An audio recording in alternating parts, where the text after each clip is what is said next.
আতাউল্লাহ শাহ বুখারী রহমতুল্লাহ আলাই উনি ওই মজলিসের মধ্যে গিয়ে গেছেন একা একা, কম্বল মুড়ি দিয়ে, ওনারা যাতে কেউ না চেনে, ও আসতে হয়তো শীতকালে কম্বল মুড়ি দিয়ে বসে রয়েছে। তো আলোচনা করতে গিয়ে কেবলমাত্র কোরআন শরীফের আয়াত তেলাওয়াত করছে। তো কোরআন শরীফ যখন ভুল পড়ছে, আর ওদেরকে আমি কোরআন শরীফ ভুল পড়া, দেখবেন খাজা বাবা আছে না, খাজা বাবা, খাজা মানে খাইয়া চলে যা, একটা হলো খাজা।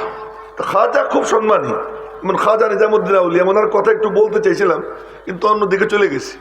তো খাজা এটা খুব সম্মানী, খাজা কুতুবুদ্দিন বখতিয়ার কাকি, খাজা মঈনুদ্দিন চিশতি, খাজা নিজামুদ্দিন আউলিয়া, খুব দামি।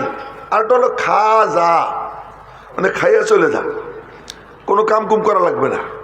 এই খাজারা এদের দেখবেন সব ঠিক আছে, কিন্তু কোরআন শরীফ পড়তে গেলে জিহ্বা ব্যাকা হয়ে যায়, ঠোঁট ব্যাকা হয়ে যায়, কোরআন শরীফ শুদ্ধ করে পড়তে পারে না। আল্লাহ লানত এদের উপরে। ঠিক ওই রকম এই মানে কাদিয়ানি যখন কোরআন শরীফ পড়তে যায়, কোরআন শরীফ পড়তে পারে না। শিয়া যখন কোরআন শরীফ পড়তে যায়, কোরআন শরীফ পড়তে পারে না। কোরআনের দুশ্মন যারা, তাদেরকে আল্লাহ কোরআনে কারীম ঠিক মতো পড়তে দেয় না।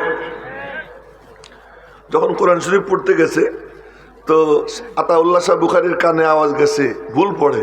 তো উনি কম্বলের ভিতর থেকে বলছেন, আল্লাহর কালাম শুদ্ধ করে পড়, উর্দুতে বলছেন, আল্লাহর কালাম শুদ্ধ করে পড়। তো এখন সভাপতি বলতেছে, আপ কোন হে? তো মনে মনে বললেন, হিফাজতের মালিক আল্লাহ, পরিচয় দিয়েই দেই। মাথার থেকে কাপড় ফেলাইয়া, কম্বল ফেলাইয়া মাথা উঁচু করছেন, সুবহানাল্লাহ। এখন কাদিয়ানি সভাপতি, বক্তা, শ্রোতা সব দেখে তাদের এক নম্বর শত্রু আতাউল্লাহ শাহ বুখারী মাহফিলে হাজির। এখন সভাপতি বলতেছে, শাহজি আপ নিচে কিউ, স্টেজ পে তশরিফ লাইয়ে। শাহ সাহেব আপনি নিচে কেন, স্টেজে আসেন। ইজ্জত দেনেওয়ালা কে? ধরে বলেন না কে? আরে আল্লাহ নিজে বলতেছেন, ওয়ালিল্লাহিল ইজ্জাহ ওয়ালিরাসূলিহি ওয়ালিল মুমিনিন। ইজ্জত আল্লাহর, আল্লাহর রসুলের অনুসারী যারা, তাদের জন্য ইজ্জত বরাদ্দ। যারা বেঈমান, যারা মুনাফিক, যারা কাফের, ইসলামের দুশ্মন, দেখা যায় কয়দিন নাচানাচি করে, ইজ্জত পায় না, শেষ পর্যন্ত মুখ লুকানোর জায়গা পায় না। কিন্তু আল্লাহ এবং তার রসুলের অনুসারী যারা, ইজ্জত কিয়ামত পর্যন্ত আল্লাহ তাদের জন্য বরাদ্দ করে রাখছেন। সবখানে আল্লাহ ইজ্জত দান করেন। তো কাদিয়ানি সভাপতি বলতেছে, স্টেজে আসেন। স্টেজে গেছেন, হযরত কোন আয়াত ভুল পড়ছে একটু পড়ে দেন। তুমি আয়াত কেবল একটা পড়ছেন, মেশিন গান থেকে গুলি বের হয়ে গেছে, এটাই বলতেছিলাম। মেশিন গান থেকে গুলি বের হয়েছে, আয়াত একটা পড়ছেন যেটা ভুল পড়ছিল। শ্রোতারা চিৎকার দিয়ে উঠছে, আরো পড়েন। সব উর্দুতে চলতেছে, আমি বাংলা বলতেছি। উর্দু কইয়া বাংলা কইতে গেলে আবার সময় বেশি লাগবে। আবার আরো পড়েন। আর এক আয়াত পড়ছেন, চুপ করছেন। শ্রোতারা চিৎকার, আরো পড়েন। আর এক আয়াত পড়ে চুপ করছেন। শ্রোতারা বলতেছে, হুজরত মেহেরবানি করে আরো পড়েন। পড়তে পারি, শর্ত আছে। কি শর্ত? একটু তর্জমাও করব, একটু তর্জমাও করব। তো বলে যে তর্জমা করেন আর যা করেন করেন, কিন্তু আল্লাহর কালামের তিলাওয়াত বন্ধ করেন না। সুবহানাল্লাহ, আগামীকাল নাস্তা খেয়ে বলবেন, আল্লাহর কালামের তিলাওয়াত বন্ধ করেন না। উলাইকা বাই ফাজিনি বিমিসলিহিম, উলাইকা বাই ফাজিনি বিমিসলিহিম ইযা জামাআতনা ইয়া জারিরুল মাজামিউ। ইন্দা আমাদের আকাবির, ইন্দা আমাদের পূর্বসূরি, এদের মতো লোক পারলে দেখা দিত না। এটার কি বলতেছি ওদেরকে। তো উনি যখন এরপরে উনি তেলাওয়াত শুরু করছেন, তর্জমা শুরু করছেন, কিছু কথাবার্তা বলছেন, ওই মজলিসের মধ্যেই সভাপতি, বক্তা, শ্রোতা সব কাদিয়ানি তওবা করে সচ্চা পাক্কা সুন্নি মুসলমান হয়ে গেছে পুরো মজলিস। তাই বলছিলাম যে তিলাওয়াত এটা বের হইতে হয় কি ওই জায়গা মতো থেকে। নবীজি তিলাওয়াত করতেন, নবীজির তিলাওয়াতের কথা পরেই বললাম। হাবশার বাদশাহ, তার নাম হলো আসহামা। কি নাম বলেন? বলেন। আসহামা রাদিয়াল্লাহু তাআলা আনহু, উনি কিন্তু সাহাবী। সাহাবী হওয়ার জন্য শর্ত হলো ঈমানের সাথে এই দুই চোখ দিয়া ওই দুই চোখের দিকে তাকানো, যেই দুই চোখ আরশে আজিমে বৈশা আল্লাহ পাককে দেখে আসছে, এর কি বলে? সাহাবী বলে। তো আবু বকর থেকে নিয়ে ওয়াহশী পর্যন্ত সমস্ত সাহাবা একরাম সবাই এই দুই চোখ দিয়ে ওই দুই চোখ দেখছেন, যেই দুই চোখ আরশে আজিমে রব্বুল আলামিনকে দেখে আসছে। আল্লামা ইবনে কাইয়িম রাহমাতুল্লাহ আলাইহি বলেন, লা তুনকিরু আন্নাহু কাঈদু ওয়া লা তুনকিরু আন্নাহু ইউকাঈদু। তোমরা এটা আশ্চর্য হয় না যে নবীজি আরশে আজিমে গিয়ে বসছেন, এতেও আশ্চর্য হয় না আল্লাহ পাক নিয়ে তার মাহবুবকে আরশে আজিমে বসাইছেন। তো নবীজি ওই দুই চোখ এর দিকে যে ঈমান নিয়ে তাকাইছে তারে কি বলে? সাহাবী বলে। কিন্তু একজন ব্যক্তি এমন যে এই দুই চোখ দিয়ে নবীজির দেখে নাই, তারপরে ও সাহাবী, তার নাম হলো আসহামা। আল্লাহ তাকে সাহাবিয়াতের মর্যাদা দিচ্ছেন। নবীজির আপন চাচাতো ভাই, কাহিনী অনেক লম্বা, সেটা শোনাবো না, শুধু এতটুকু বলি। নবীজির আপন চাচাতো ভাই হযরত জাফর ইবনে আবি তালেব, যারে নবীজি বলতেন আসবাহতা খালকি ওয়া খুলুকি, জাফর তোরে দেখতেও আমার মতো মনে হয়, তোর চরিত্র আমার মতো। এই জাফর রাদিয়াল্লাহু তাআলা আনহু মুতার যুদ্ধে যিনি শহীদ হয়েছেন, ওনাকে বলা হয় জাফর তৈয়ার। ডান হাত কাটছে, পতাকা ডান হাতে ছিল, ডান হাত কাটছে, খপ করে পতাকা বাম হাত দিয়ে ধরছেন, পতাকা পড়তে দেন নাই। উনি ছিলেন আমিরুল জায়েশ, প্রধান সেনাপতি। দ্বিতীয় হাত কাটছে, বাম হাত কাটছে, পতাকা পড়তে দেন নাই, চিত হয়ে শুয়ে পড়ছেন। শুয়া বুকের উপরে স্ট্যান্ড রাইখা এই পতাকা এইভাবে আটকাই রাখছেন, কিন্তু পতাকা জমিনে পড়তে দেন নাই। মারতে মারতে ওনাকে মেরে ফেলছে, কিন্তু তবুও পতাকা জমিনে পড়তে দেন নাই। নবীজি মিম্বরে বৈশা বৈশা ওই দৃশ্য দেখতেছিলেন, ১,৫০০ মাইল দূরের দৃশ্য। নবীজি বৈশা বৈশা দেখতেছেন আর বলতেছেন, এই যে আমার ভাই জাফর পতাকা ডান হাতে নিল, ডান হাত কেটে ফেলছে, কিন্তু সে পতাকা পড়তে দেয় নাই, বাম হাত দিয়ে ধরছে, বাম হাত কেটে ফেললো। ওয়াইনাহু তাজরিফান, নবীজির দুই চোখ দিয়া মুক্তার দানার মতো চোখের পানি গড়াইয়া গড়াইয়া পড়ে। সাহাবীরা দেখতেছেন। এরপর নবীজি বলেন, এই যে আমার ভাই পতাকা পড়তে দেয় নাই, ও পতাকা বুকের উপর রাইখা আটকাইয়া চিত হয়ে শুয়ে পড়ছে। এই যে মারতে মারতে আমার ভাইকে শহীদ করে দিল। নবীজির দুই চোখ দিয়ে পানি পড়তেছে। কিছুক্ষণের মধ্যে সাহাবা একরাম দেখে নবীজির মুখ দিয়ে মুস্কি হাসি। বলে, ইয়া রাসূলুল্লাহ, মুস্কি হাসতেছেন? হাসতেছি হলো এই দৃশ্য দেখা যে আমার ভাইরে আল্লাহ তাআলা দুইটা পাখনা দিছে, জান্নাতে উড়ে বেড়াইতেছে, যেখানে মনে চাইতেছে সেখানে উড়ে বেড়াইতেছে। এই জন্য ওনাকে বলা হয় জাফর তৈয়ার রাদিয়াল্লাহু তাআলা আনহু। উনি হাফসার হিজরতে গিয়েছিলেন। তো হাফসার ওই হিজরতে ওখানে যাওয়ার পরে মক্কার মুশরিকরা দুইজনকে পাঠায়। সেই দুইজনের একজন হলেন আমর ইবনুল আস রাদিয়াল্লাহু তাআলা আনহু, যিনি পরবর্তীতে মুসলমান হয়ে গেছেন। আর একজন আর এক কাট্টা কাফের ছিল। তো এই দুইজন যাওয়ার পরে তারা গিয়ে মন্ত্রীদেরকে ঘুষ দিছে। ঘুষ দিয়ে বলে কি, আসহামা কি এমনে এমনে না দেখে সাহাবী হয়েছে? হ্যাঁ, কেউ যদি কুরবানি করে, ত্যাগ স্বীকার করে, আল্লাহ পাক তার বদলা দিয়ে দেয়। ইন্না রাব্বাকুম লাগাফুরুন শাকুর, তোমাদের রব বড় ক্ষমা করে নেওয়ালা, বড় শুকুর গুজার। একটুখানি করে দেখো আল্লাহর জন্য, দেখো আল্লাহ কি দেওয়া দেয়। তো আসহামা তার মন্ত্রী পরিষদ সব আগের থেকে তারা টাকা পয়সা দিয়ে ভাও করে ফেলাইছে। ওরা যাতে সামনে না আসে, এমনি ওদেরকে আমাদের হাওয়ালা করে দাও। তো গিয়ে বলছে যে আমাদের কিছু সন্ত্রাসী এখানে এসে আশ্রয় নিছে, আপনার দেশও বরবাদ করে ফেলাবে, এইগুলোরে আমাদের হাওয়ালা করে দেন। মন্ত্রীরা বলে যে হ্যাঁ জাহাপানা, এটাই করা উচিত। আসহামা বললেন যে আচ্ছা, ওরা যারা আসছে ওরা কোথায় আছে? বিভিন্ন জায়গায়। ওদের সাথে কথা না বললে আমার দেশ থেকে আমি বিদায় করব না, আগে দেখবো, ডাকো। তো বাদশার যা মর্জি, তার বিরুদ্ধে আর কথা কয় কেমনে? ডাকাইছে। ডাকাই আইনে জিজ্ঞেস করছে যে আচ্ছা, তোমাদের যে নবুয়তের দাবি করছে সে কেমন, কি বলে টলে? হযরত জাফর আগে বেড়ে বললেন, উনি কেমন কি বলে টলে ফয়সালা আপনি কইরেন, ওনার উপরে যা নাজিল হয় আমি তা একটু শুনেই। এটাই বলছিলাম যে গুলি যদি মেশিন গান থেকে বের হয়, স্ট্যান্ড গান থেকে বের হয়, তখন তার আসর কি হয়। এবার দেখেন জাফর তৈয়ার রাদিয়াল্লাহু তাআলা আনহু, উনি বললেন ফয়সালার ভার আপনার উপরে, আমি শুধু শুনেই ওনার উপরে যা নাজিল হয়। তো আসহামা বলল পড়েন। তখন উনি সূরা মারিয়াম তেলাওয়াত শুরু করলেন। আমি দুই এক আয়াত এমনি পড়বো, সুর টুর না। বিসমিল্লাহির রহমানির রহিম, কাফ হা ইয়া আইন صاد ذكر رحمة ربك عبده زكريا إذ نادى ربه نداء خفيا قال رب إني وهن العظم مني واشتعل الرأس شيبا ولم أكن بدعائك رب شقيا। পড়তে পড়তে এই সূরা পড়তেছে, এর মধ্যে আছে ওয়াজকুর ফিল কিতাবি মারইয়াম ইদিন তাবাদাত মিন আহলিহা মাকানান শারকিয়া। আসহামা শুনতেছে আর ঝুলতেছে কোরআনে কারীম। এ ঝুলায় কেউ যদি তেলাওয়াত শুরু করে অটোমেটিক ঝুল এসে যায়। তো আসহামা শোনে আর ঝোলে। যখন ওয়াজকুর ফিল কিতাবি মারইয়াম শুরু হয়েছে, এবার আসহামার দুই চোখ দিয়ে সমানে পানি ঝরতেছে আর বলতেছে, আহ মা আসবাহা বিকালামি ঈসা, এ তো দেখি ঈসা আলাইহিস সালামের কথার সাথে খুব মিল। এই বলতে বলতে ওই মজলিসের মধ্যেই কলেমা পড়ে মুসলমান হয়ে গেছে। মুসলমান হইয়া তারপরে বলে কি, এই যারা যে দুইটা আইছে যা বের হয়ে যা।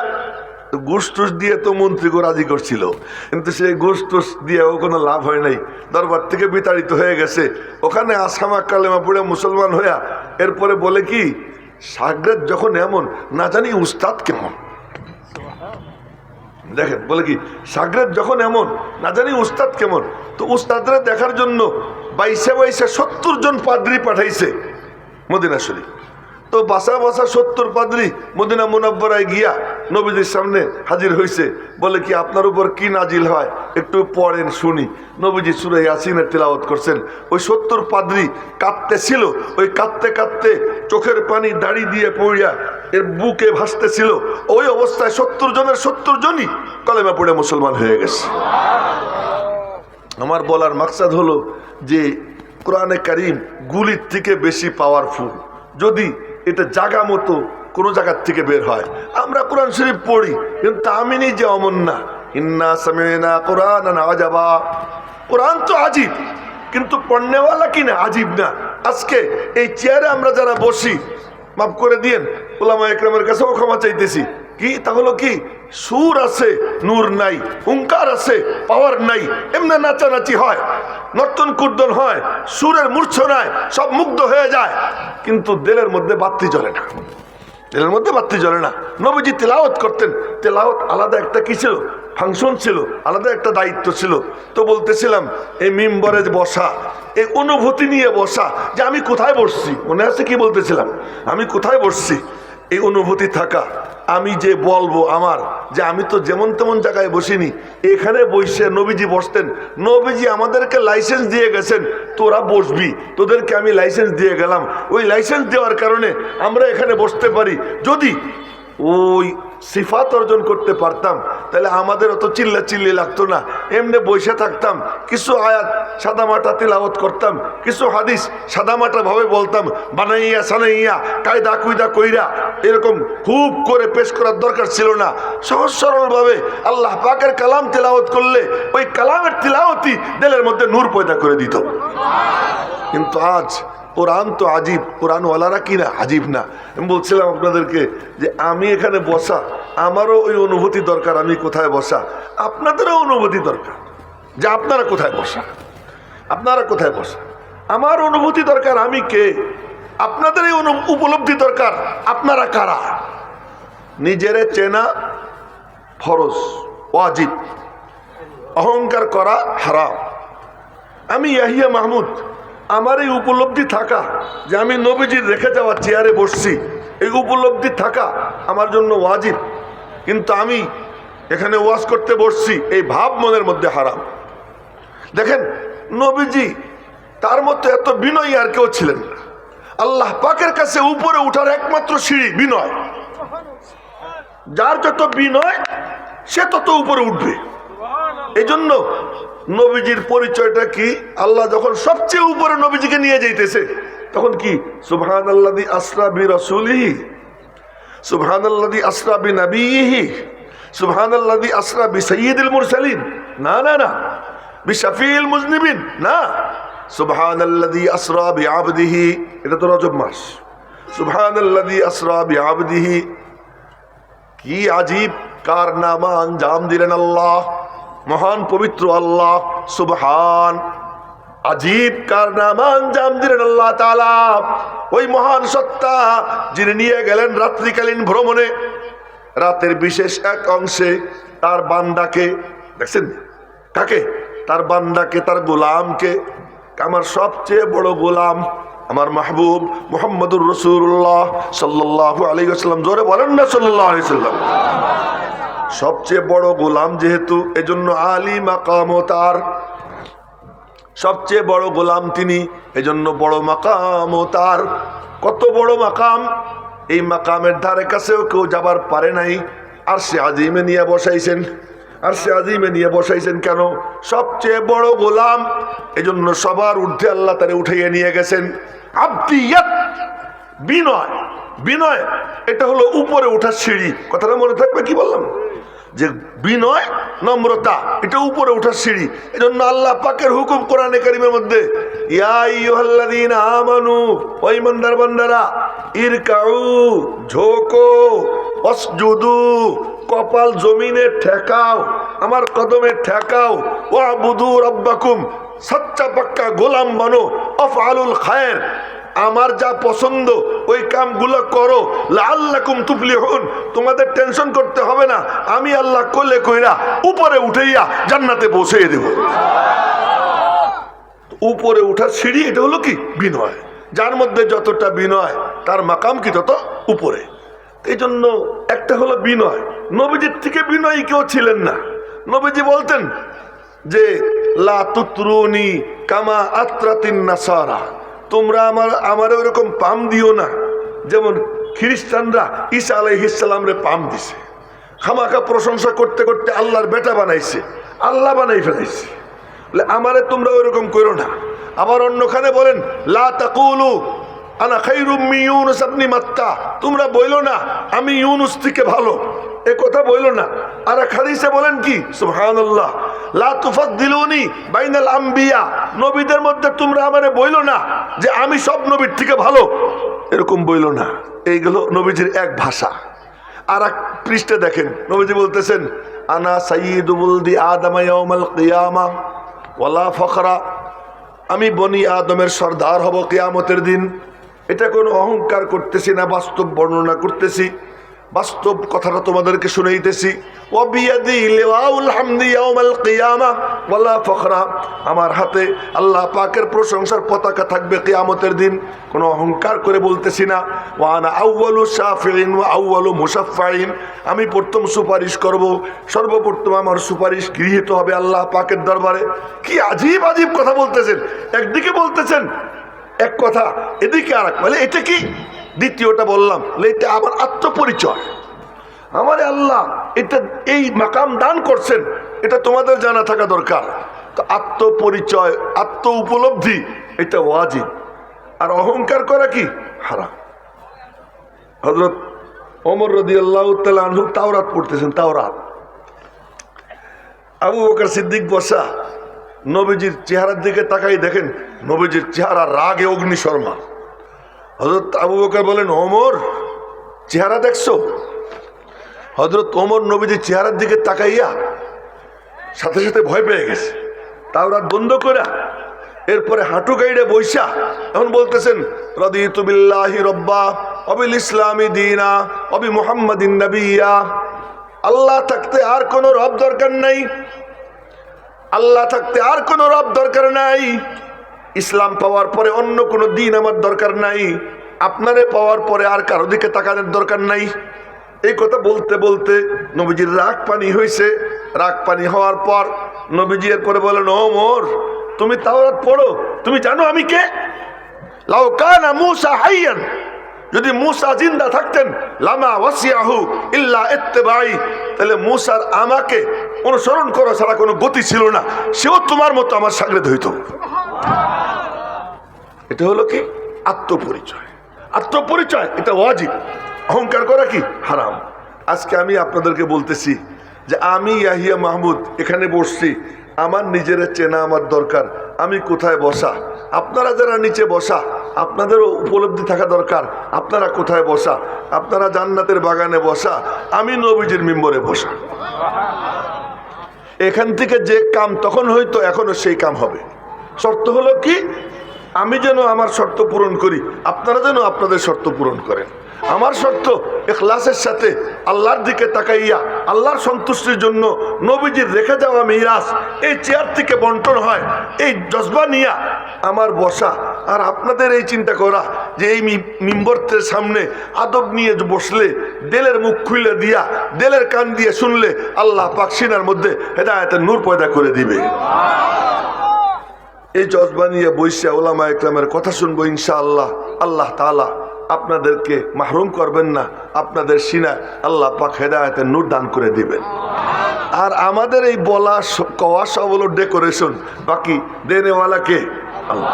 আল্লাহ পাক রব্বুল আলামিন যেন আমাদেরকে এখান থেকে ওই নূর নিয়ে যাবার তৌফিক দান করেন। কিছু কথা যা আল্লাহ পাক মাথায় ঢেলে দিয়েছেন বলেছি। ফাইনা সবতু ফামিনাল্লাহ ওয়াইন আখতাতু ফামিন্নী ওয়া মিনাশ শাইতান ওয়া মা আলাইনা ইল্লাল বালাগ। আসসালামু আলাইকুম ওয়া রাহমাতুল্লাহি ওয়া বারাকাতুহু।